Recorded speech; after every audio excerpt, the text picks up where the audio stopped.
खुलुमबाय इनसाइड एनि बर'आव आं मिथु बर'। नंखाय एनकाउन्टाराव थैनाय जनक कुमार ब्रह्म आरो जोंसार मोसाहारिनि नखरा थार बिजिरनायखौ मोननांगौ। बे बाथ्राखौ बुंदों गसाइगाव जिल्ला बिजेपि दोलोनि लेङाइ आफादगिरि उइलियाम नार्जारिया।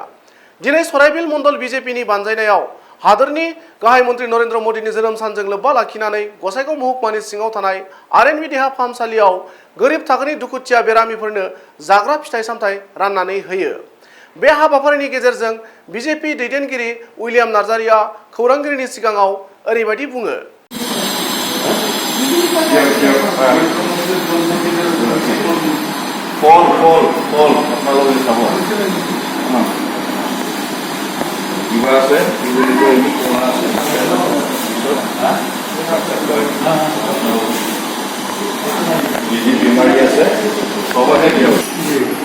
এটা এই মোদিজির জন্মদিন উপলক্ষে ফুড ডিস্ট্রিবিউশন হলো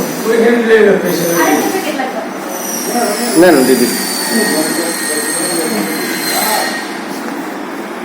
हाबाफारि लाफैदों बे हाबाफारिनि सोमोन्दै सारा एसे गुवारै बुंनो देख जों बयबो मिथिगौ जोंनि मानगोनां प्राइम मिनिस्टार नरेन्द्र मदिनि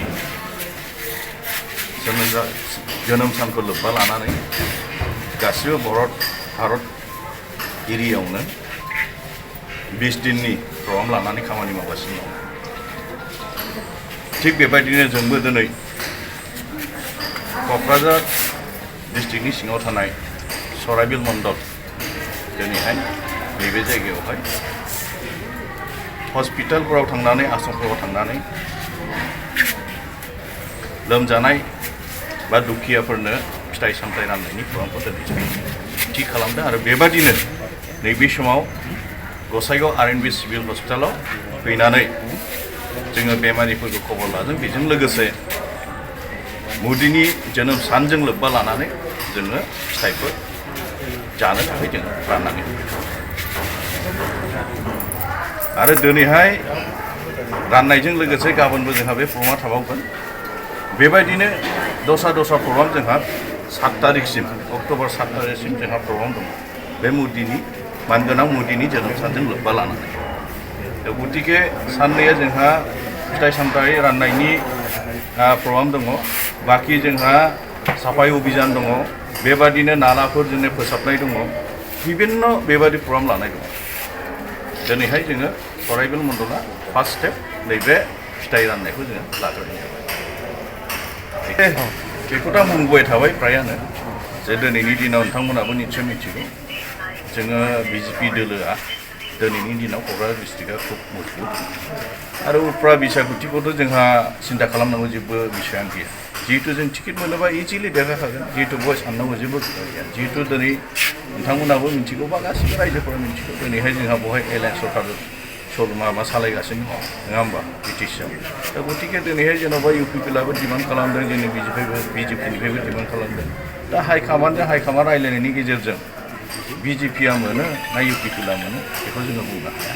नाथाय जायखि मोना मानो दिनै उफ्रा बिसायख'थियाव 100% जोंनि सरकारानो देरहागोन।